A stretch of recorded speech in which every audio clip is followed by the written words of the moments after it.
Bajo las frías y salobres aguas del Báltico, yace uno de los grandes misterios sin resolver de la Segunda Guerra Mundial. Es a lo que hemos venido.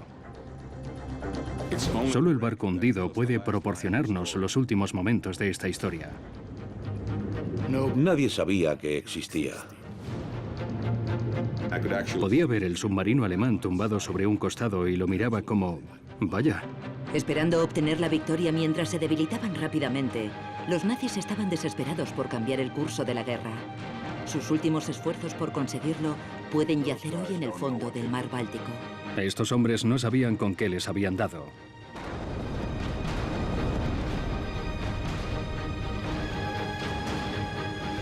Después de más de una década de búsqueda, un equipo finlandés de buceadores espera hacer historia y revelar los secretos ocultos del submarino hundido de los nazis.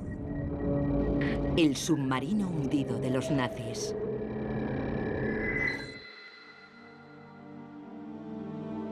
...10 de marzo de 1945... el cuerpo congelado del capitán de un submarino alemán aparecía en la isla de Flogo. El submarino y el resto de la tripulación parecían haber desaparecido. Recibí el informe original escaneado del agente de policía que había examinado el cuerpo y se había descubierto que se trataba de un oficial de la Marina alemana vestido con el uniforme y un chaleco salvavidas y con su placa de identificación, por lo que pudo ser identificado con toda seguridad como el capitán del submarino alemán U-745, Wilhelm von Trotha. Como se había encontrado el cuerpo en la orilla de las islas Åland, se creía que el submarino tenía que estar muy cerca de aquella zona. Pero el submarino hundido jamás se encontró. Los expertos miembros del equipo de buceadores del Badavana esperan localizar por fin el U-745. Es necesario. No tiene sentido salir al mar y gastar un montón de combustible para buscar en el sitio equivocado.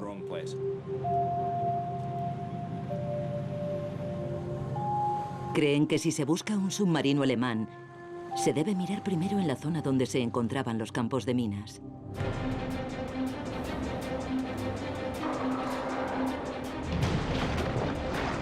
Uno de los campos de minas más peligrosos de Finlandia era el Vanta A3, creado por el siembraminas Louis en enero de 1941 en el Golfo de Finlandia.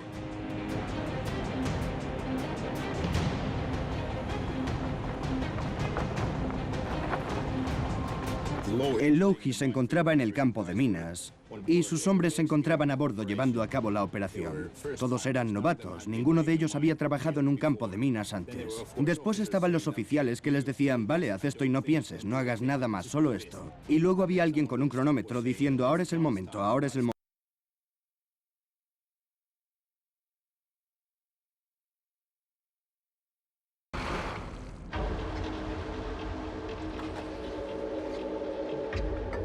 Hoy, los miembros del Badavana buscan las minas que dejó el Louis aquel día. Creen que han encontrado un submarino alemán hundido. En un acto de fe, descienden hasta el fondo del mar. Y esperan que este sea el U-745, el submarino perdido del capitán Wilhelm von Trotha.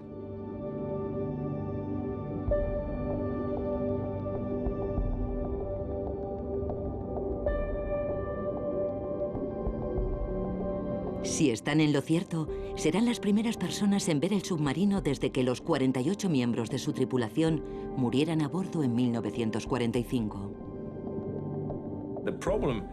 El problema de este naufragio es la visibilidad. Cerca del fondo suele ser bastante pobre.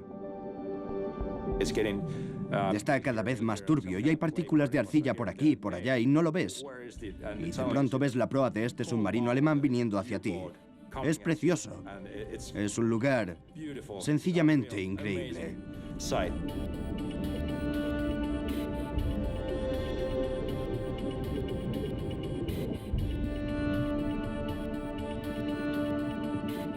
Este es el estandarte dorado de los naufragios de la Segunda Guerra Mundial. Las gélidas temperaturas y la baja salinidad del Báltico han conservado la cubierta de madera en condiciones sorprendentemente buenas. Lo recuerdo como si fuera ayer. Estábamos bajando, Jussi iba delante de mí porque llevaba las luces y en aquella inmersión la visibilidad tampoco era muy buena. Y podía ver el submarino alemán tumbado sobre un costado y aquella forma tipo seta y la otra como una chimenea, o si lo prefieres como una torre de control. Y lo miraba como, vaya, ¿qué tipo de submarino será? Porque con aquella torre cónica parecía demasiado grande. Era una gran plataforma con una reja cerrada en la parte de delante y el doble de grande que un avión de combate. Llevaba 2 automáticas dobles de 2 centímetros y 2 de cañón simple de 37 milímetros. Debido a la profundidad a la que se encuentran los restos, el tiempo que tienen los buceadores para estar en el fondo es limitado. Después de tan solo 15 minutos en el fondo, el equipo debe comenzar el proceso de descompresión, que permite que el cuerpo elimine el gas acumulado durante la inmersión. Es muy importante mirar el reloj, porque pasar 1 o 2 minutos de más en el fondo significa tener que alargar el proceso de descompresión. Si un buceador asciende sin haber realizado la descompresión debidamente, corre el riesgo de sufrir serias enfermedades o incluso la muerte. Cada minuto que pasas en el fondo incrementa en gran cantidad la compresión.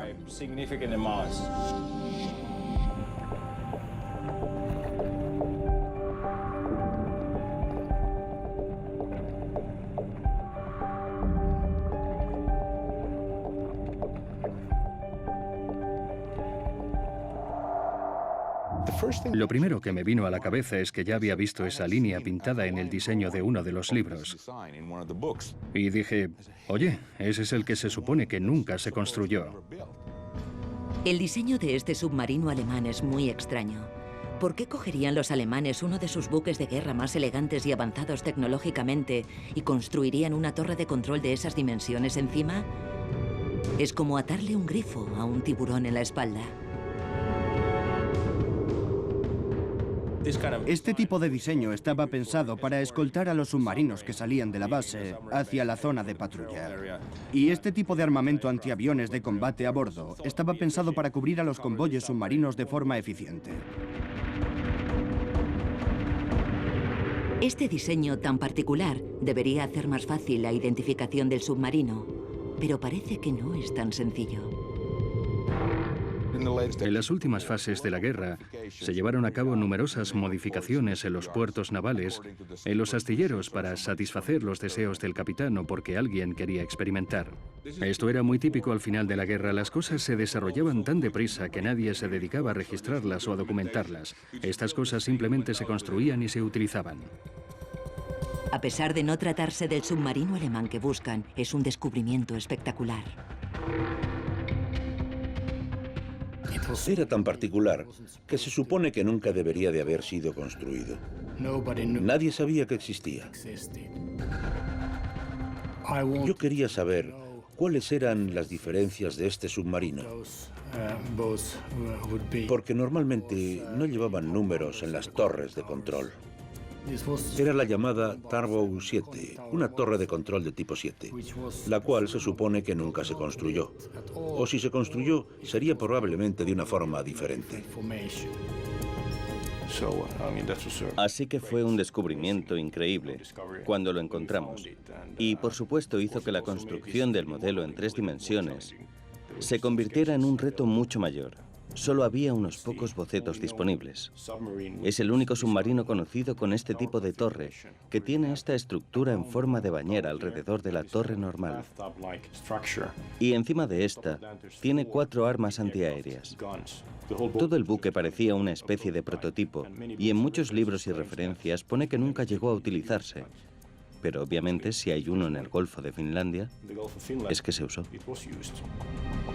De esta inmersión, los buceadores deducen que el submarino es una variación del de tipo 7. Pero no se han encontrado documentos oficiales en Alemania que lo identifiquen. De hecho, encontramos un documento, una anotación en un cuaderno de bitácora, en el que había dibujos de este tipo de torre de control, y aparecía el número U676.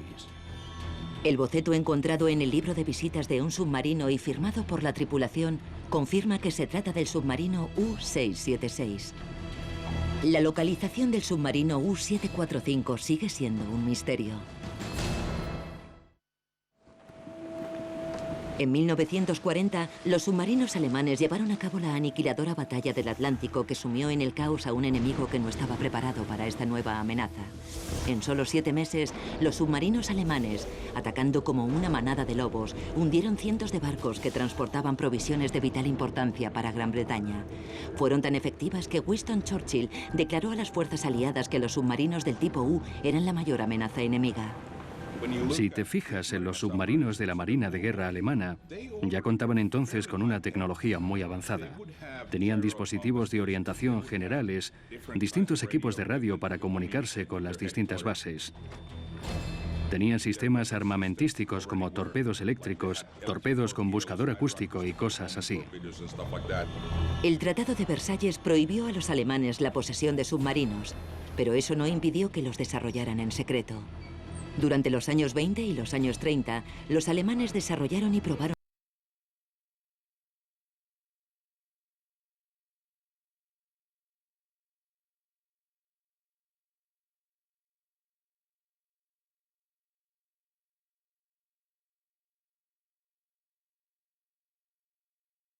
tipo 7, la bestia de carga del Atlántico.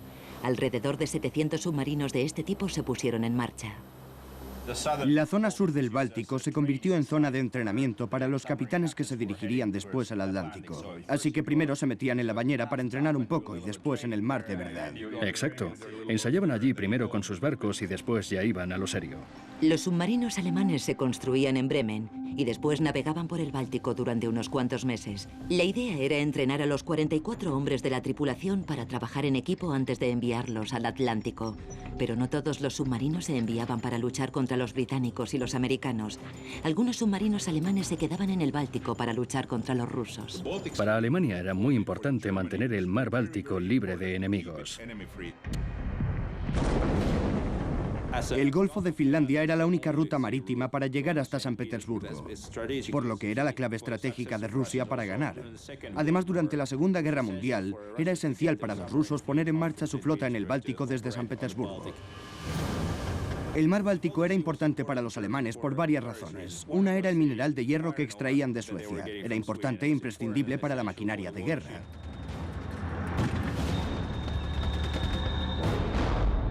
Los soviéticos sabían perfectamente que si bloqueaban los cargamentos de hierro de camino a Alemania, los alemanes no podrían fabricar más tanques. Y si no tenían tanques, la situación en las fronteras orientales cambiaría completamente.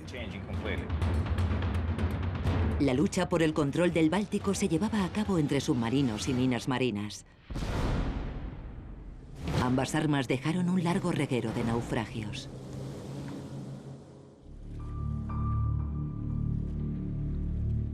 Si hablamos de submarinos, la base de esta rama del servicio militar es el sigilo. Nadie sabe dónde se encuentran. Quizás se tiene una ligera idea.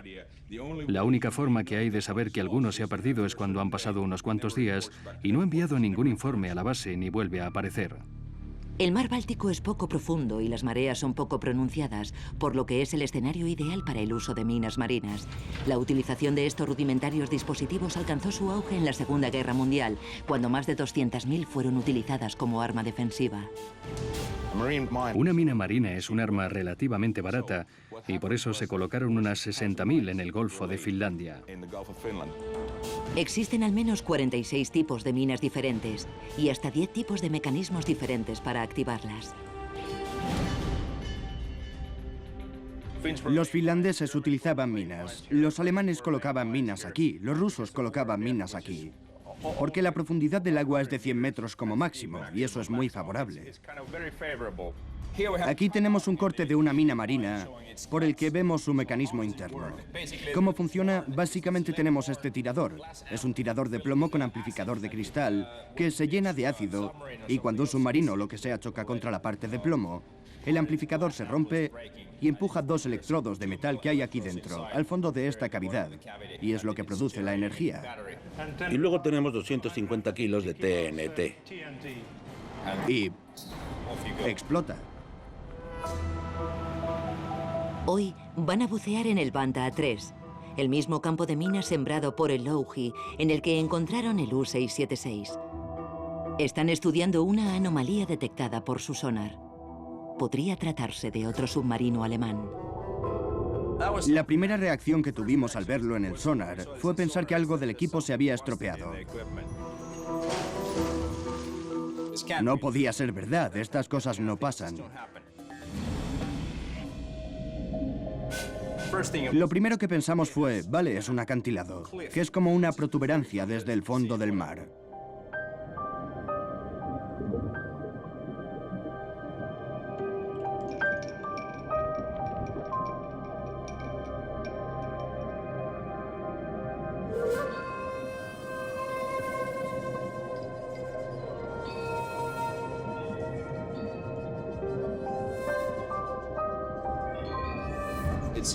Parecía que había redes de pesca por todo el lugar.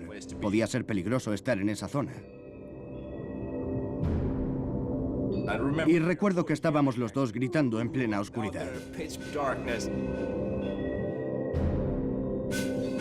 El equipo ha encontrado otro submarino alemán intacto.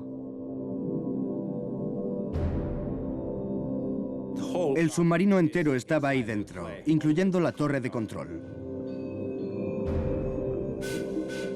Este tipo de hallazgo es sencillamente increíble.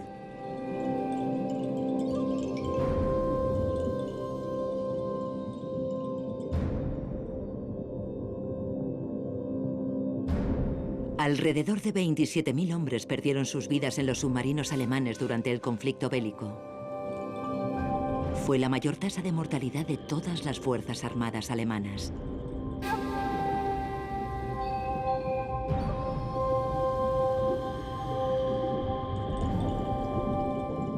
Cada uno de los naufragios es un cementerio militar. Eran hombres de servicio. Murieron cumpliendo su deber y eso hay que respetarlo. El interior de este buque hundido es su lugar de descanso eterno y los buceadores del Badabana no entrarán en él. Imagina cómo se sentirían esos hombres ahí dentro. Estoy casi seguro de que esos hombres no sabían con qué les habían dado. El nuevo submarino encontrado yace a tan solo unos cientos de metros del que encontraron antes. Ahora, el equipo debe reunir la información obtenida de varias fuentes para identificar con éxito este buque. Cruzan los dedos para que sea el evasivo U-745. En el archivo militar de Helsinki, algunos de los miembros del Badabana consultan los mapas de algunos campos de minas conocidos y los comparan con la última zona de operaciones conocida del U-745. Aquí tenemos un mapa del Golfo de Finlandia. Aquí está Hanko, en la península de Porkala. Y aquí está Estonia. Y este mapa muestra todos los campos de minas que se crearon en la parte occidental del Golfo de Finlandia durante la Segunda Guerra Mundial. El campo de minas del Loughi fue creado el 12 de enero de 1945, aquí en mitad de la cerradura del Golfo de Finlandia. Y aquí es donde se encuentran los naufragios de los submarinos alemanes. Es como un ejemplo de libro, la forma en que los buques se hundían donde estaban las minas. Sabemos que las minas se encontraban a una profundidad de unos 2,5 metros. Creemos que la explosión tuvo lugar en esta zona del compartimento del torpedo frontal y debieron sufrir también las explosiones secundarias de los torpedos. Después de eso, tendrían solo unos segundos para reaccionar antes de que el buque se hundiera. Es increíble. Es como un edificio de 25 pisos de largo. Y la mitad está enterrado en el barro. Es sencillamente increíble.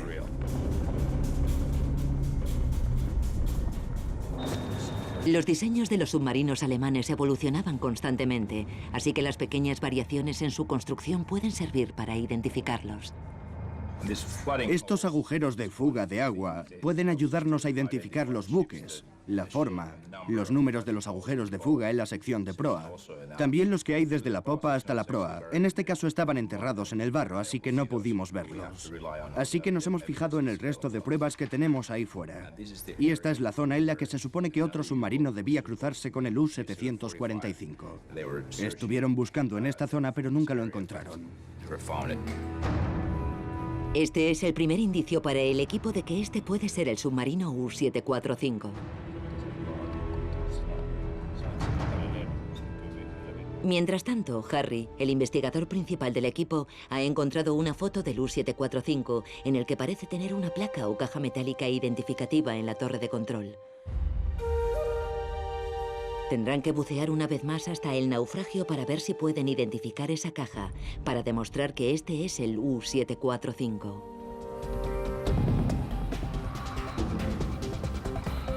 Jussi y Juha reúnen el equipo necesario para la inmersión.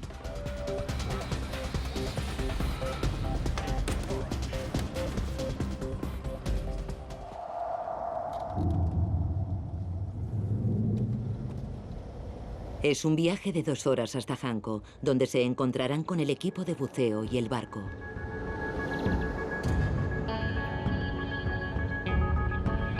Vamos a tener los dedos cruzados, esperando que el tiempo sea bueno. Sí, es una cuestión importante. Podría pasar cualquier cosa. El cielo se nubla y empieza a llover. Y crece la preocupación de si podrán bucear.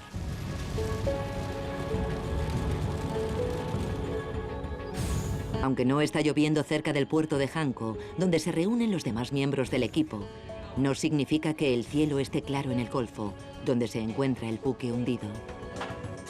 Es muy diferente el tiempo en mitad del Golfo del que hay aquí, en la costa.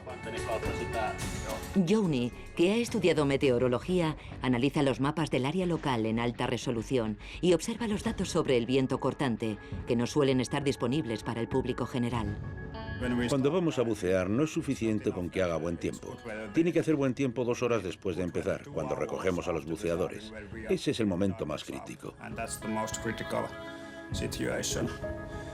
Y también necesitamos que haya buena visibilidad en la superficie por el tráfico marítimo. Tenemos que esperar con el barco y la tripulación en la base, y si el tiempo mejora, estaremos listos para salir. Lo único que podemos hacer es salir a echar un vistazo.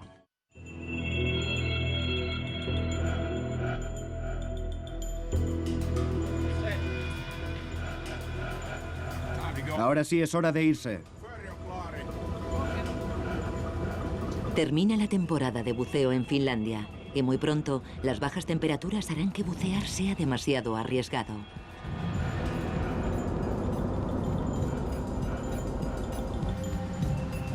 Es su última oportunidad para bucear hasta el naufragio y la estación está a punto de terminar, así que el equipo decide dirigirse hacia el lugar donde está el buque, esperando que el tiempo les dé tregua.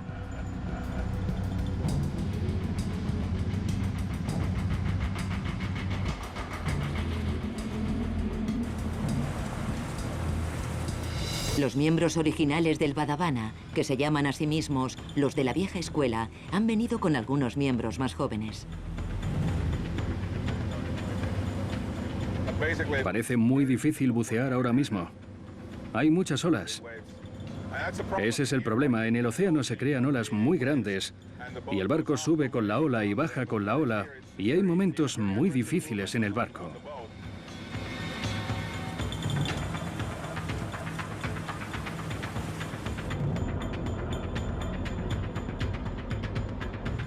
En el lugar de buceo les espera más aún. Las condiciones no parecen mejorar. El equipo aprovecha la oportunidad para repasar la misión de la inmersión. Jussi, ¿cómo puedes estar tan seguro de que es el U-745 y no cualquier otro submarino? Este era el único buque que patrullaba por esta zona y que tenía esta particular caja metálica en la popa de la torre de control. Y tenemos la fotografía. Parece fácil, pero a 70 metros de profundidad nada es fácil. El U-745 tenía una reja sólida que iba desde la parte delantera hasta detrás de la torre. Y es como una lata de anchoas. ¿Y cómo puedes ver la caja? ¿Cómo puedes identificar la caja de ese buque? El U-745 era el único buque de los que operaban aquí que llevaba esa caja.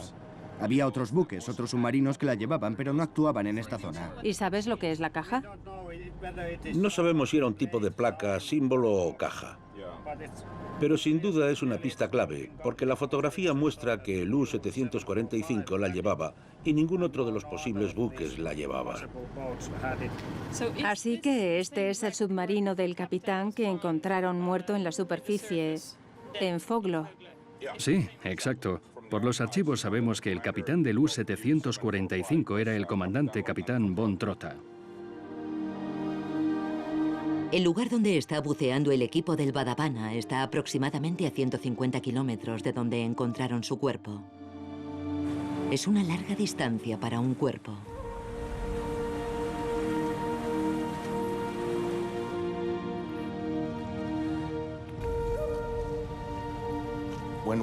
Cuando investigamos más detenidamente este asunto, descubrimos que en realidad hubo muchos cuerpos de marines que habían naufragado aún más lejos, hacia la parte oriental del Golfo de Finlandia, que incluso llegaron hasta las islas Åland.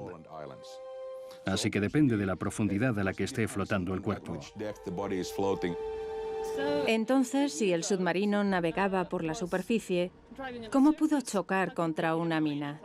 Pensaba que los submarinos eran poco profundos. Oh, no, no lo son. De hecho, los submarinos tienen un calado muy profundo, porque pesan mucho. Y deben pesar mucho para poder bucear. Así que, por ejemplo, el submarino 7 tenía 5 metros de calado. Y las minas que conocemos del museo y de los archivos se colocaban a unos 2,5 metros de profundidad, así que es justo la profundidad adecuada. Cuando pierdes eso, se crea un agujero en el casco de protección y el submarino se hunde como si fuera una roca. He entendido que estas minas fueron colocadas por el sembrador de minas Lowy. ¿Se ha encontrado algún agujero o alguna señal de que hubiera una explosión en ese submarino o están enterradas en el barro? Están enterradas, obviamente, en alguna parte de la sección de la proa. Delante de la torre de control se ve todo fácilmente. De la torre hacia la popa se ve todo. El fondo, los lados, la cubierta superior. No hay daños superficiales ahí, así que tiene que ser la proa. Y esto sostiene la idea de que a estos buques les pesaba mucho la parte delantera y se hundían rápidamente. Es como arcilla glacial. Tiene las mismas propiedades. Es gracioso, si recibe un impacto, se licúa durante un tiempo y si se hace en el momento preciso, se puede empujar el objeto más y más y al parar vuelve a solidificarse. Y por eso se queda así, de pie.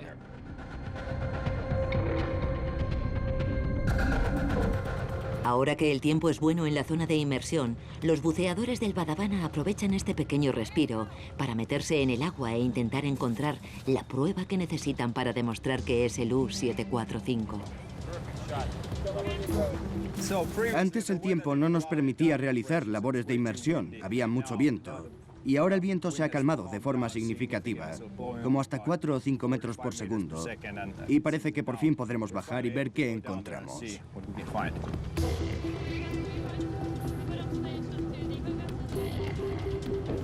Primero descenderá el equipo de reconocimiento.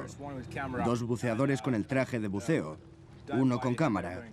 Van a bajar y van a comprobar dónde está exactamente y cómo son las condiciones, si hay corrientes y cómo es la visibilidad. Y luego bajaremos con cámaras para seguir grabando.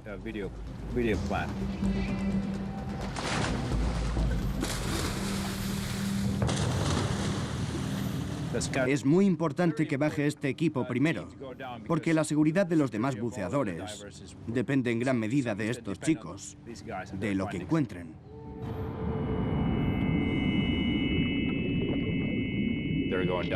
Ellos van a bajar primero. Y Johnny ha decidido llevar su cámara y si la visibilidad es buena tomará algunas fotos de algunos detalles. Tenemos esta tumba gigante emergiendo del barro.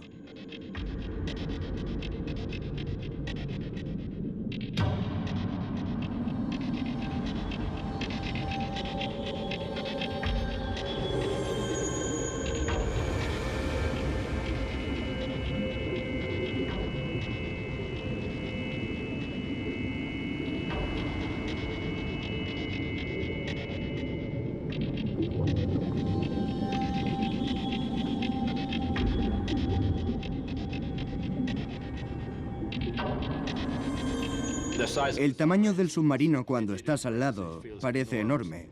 Es una pieza de maquinaria gigante. Los buceadores de reconocimiento llevan en sus bombonas el aire suficiente para sobrevivir un tiempo limitado. El tiempo máximo que tienen para estar al fondo es de unos 25 minutos. Y el tiempo total de superficie a superficie es de 75 minutos. El equipo de reconocimiento regresa a la superficie según lo esperado. ¿Cuál es el lugar y cómo son las condiciones? El resto del equipo está ansioso por escuchar el informe.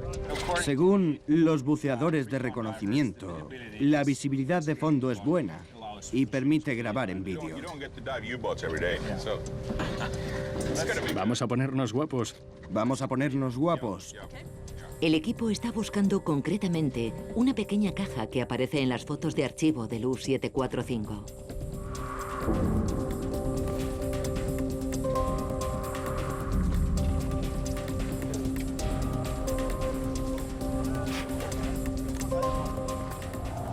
Gracias al equipo de reconocimiento sabemos que la visibilidad es bastante buena, así que estamos deseando grabar unas buenas tomas esta vez y obtener todos los detalles y estar seguros por fin de qué submarino es, el 745, si conseguimos buenas tomas de la parte integrante trasera de torre de control.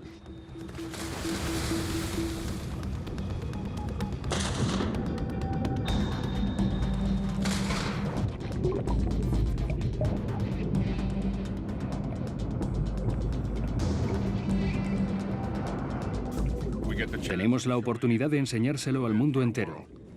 Es muy importante para nosotros. Un sueño que tenemos desde hace 15 o 20 años y que se hace realidad.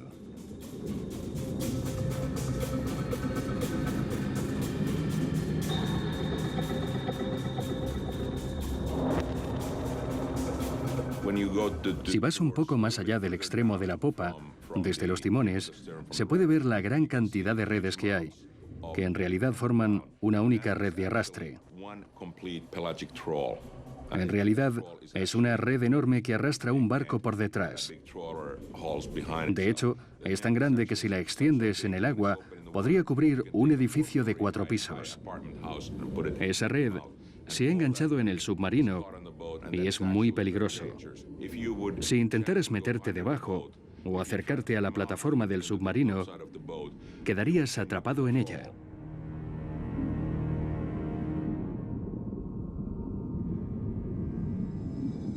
Piensas en tu situación. Llevas todas esas bombonas en la espalda, la cámara bajo el brazo con luces que salen de ella. Sería realmente fácil quedarse enredado en esa red.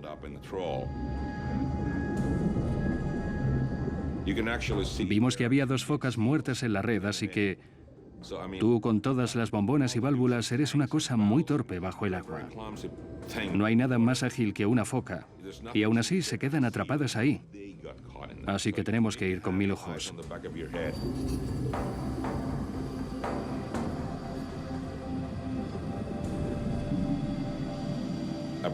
Al acercarnos a la torre de control surgió el problema de la resuspensión de sedimentos. Esa niebla lechosa que hay a medio metro o a unos metros del suelo. Esto era 1,5 metros y era como si el submarino desapareciera entre la niebla. Y el problema es que tiene un color muy claro y refleja todas las luces. Dificulta mucho la grabación.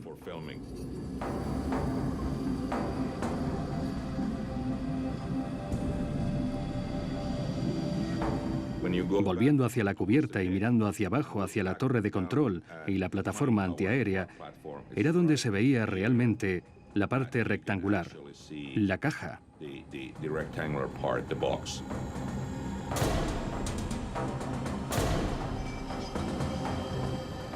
Es a lo que habíamos ido. Es uno de esos momentos en los que quieres gritar en el agua, pero no puedes hacerlo porque te entraría agua en la boca.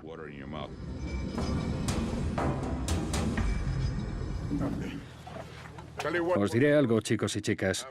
Eso sí que ha sido una buena inmersión. No se ve esto todos los días. La vieja escuela no está acabada todavía. Lo tenemos en el bote. Está en el bote. La visibilidad era lo suficientemente buena al final de la torre de control. Hemos podido filmar la caja y está bien porque la luz venía de un lado y hacía un poco de sombra. Se distinguía bien. Es la pista clave y puedo decir que estaba tan feliz cuando estaba mirando a través del visor grabando esta toma y pensando, sí, aquí está. Igual que en las fotos. Estoy seguro de que ahora tenemos la identidad y hemos cumplido la misión y hemos resuelto el rompecabezas que ha estado flotando en el aire durante tantos años. Sobre todo ha sido un gran éxito y hemos conseguido lo que veníamos buscando. Tenemos buenas tomas y junto con las fotografías de Johnny, creo que hemos resuelto el misterio.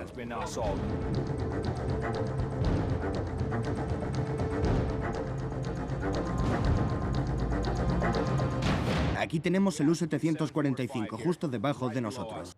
El equipo cree haber identificado correctamente 2 submarinos nazis en el último campo de minas sembrado por el Louhi. Un barco que muchos creen que fue hundido por una mina finlandesa, o quizás incluso por una de sus propias minas. Hemos estado buceando por estos submarinos y sabemos que muchos se hundieron porque chocaron contra minas sembradas por el Louhi. Y es esencial para conocer la historia completa saber dónde se encuentra el Louhi. El Louhi fue uno de los primeros barcos de la Marina finlandesa y hacia 1945 ya mostraba signos de vejez. Era un barco viejo, un diseño antiguo. Tenía fugas y navegaba mal si había mal tiempo. No tenía mucha navegabilidad. El 12 de enero de 1945, el Louhi completó su misión minera y regresaba a Hanko. Y de pronto hubo una explosión bajo la quilla del Louhi, en algún lugar a la izquierda de la popa.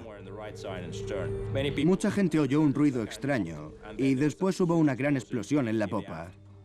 Lo más seguro es que fuera una mina. Cuando era un buceador más joven, la gente, por supuesto, hablaba mucho del Louhi, que fue el último barco que perdió la Marina finlandesa en la guerra. Creo que es una cuestión de orgullo y de que nos sentimos muy mal al pensar que el Louhi realmente se hundió por culpa de una de nuestras propias minas. Es un asunto bastante embarazoso. Hay muchas historias aquí y allá, pero realmente nadie ha recolectado toda la información y ha estado en el lugar del naufragio y ha investigado el lugar para ver cuál pudo ser la causa más probable de su hundimiento. Los miembros del Badavana se preparan para encontrar el yacimiento del Louhi. Después de todo, se trata de parte de su herencia. El Louhi es un naufragio interesante, porque la localización del Louhi ha estado marcada en las cartas de navegación durante años, pero no hay ningún buque hundido en ese punto. Toda esta historia es tan extraordinaria que dijimos, vale, tenemos que resolver el misterio. Así que solicitamos un permiso para realizar una investigación de fondo en el lugar donde pensamos que pudo haberse hundido el Louhi. Lo que vamos a hacer aquí es bucear hasta un naufragio que superficialmente podría parecer insignificante, pero que en realidad es el héroe en la sombra de los submarinos de guerra del mar Báltico. Utilizando un sonar escáner, buscan meticulosamente la ruta del Louhi desde el campo de minas hacia atrás hasta el puerto de Hanko. Algo ha aparecido en el sonar. Y sí, era un buque. Y todas las piezas empezaban a encajar. Y tuve que contener la respiración porque quería gritar, chicos, mirad esto. Tras una llamada al ejército de la Marina, obtuvieron el permiso para la inmersión exploratoria.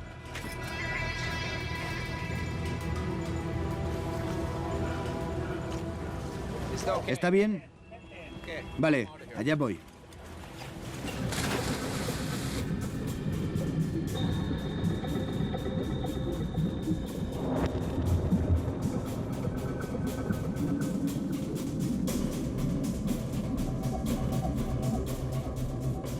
Llegamos hasta el puente del Lough y vimos el cañón de cubierta y quedó bastante claro. Vale, es este. No puede ser nada más. No hay nada más perdido en esta zona. El agua era cristalina y una vista impresionante de toda la cubierta, los cañones de cubierta y la proa y todo el puente. Todo al mismo tiempo.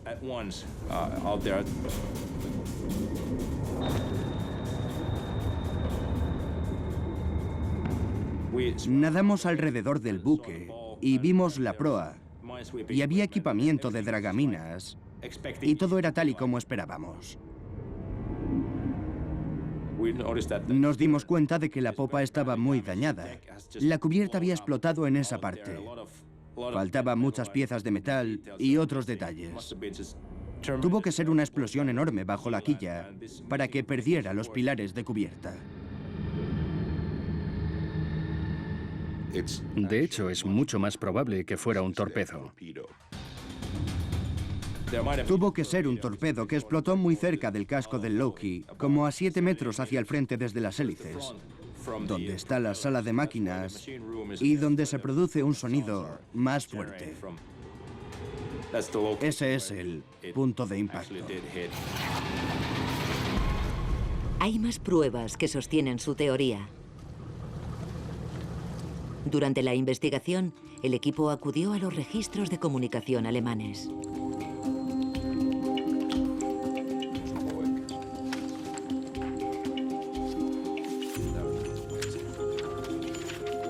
Lo encontramos en el archivo principal, en los periódicos y en los informes de los altos mandos. En ellos se informaba de que el U-370 había lanzado un torpedo contra el Lough.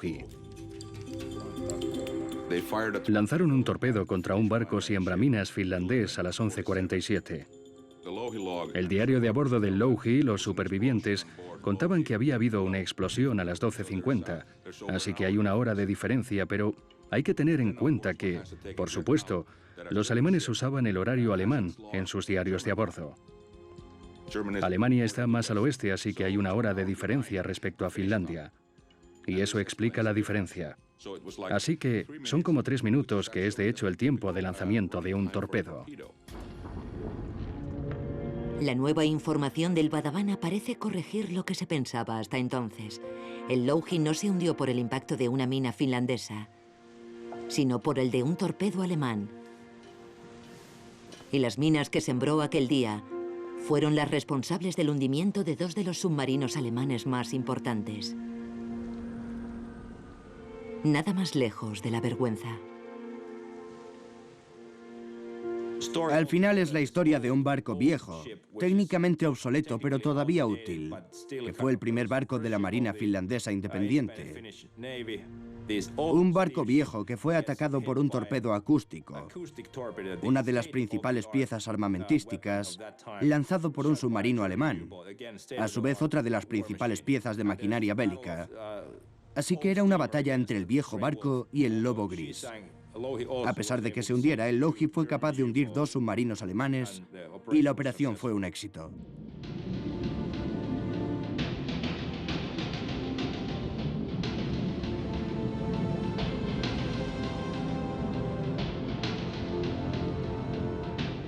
Cuando miras los submarinos u otros naufragios en el fondo del mar, son lugares oscuros y solitarios. Ya no hay hombres buenos y hombres malos. Son hombres jóvenes que dedicaron su vida a servir al país y murieron en el intento.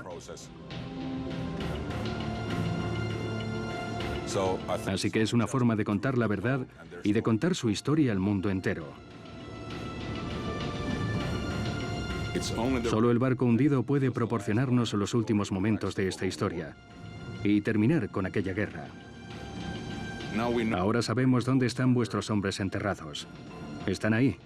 Pueden mostrar sus respetos y podemos ponerle punto y final a la historia.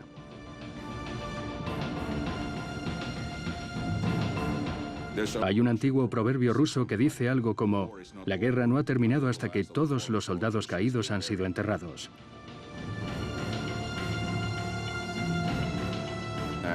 Y de alguna manera, siento que eso es lo que hemos hecho.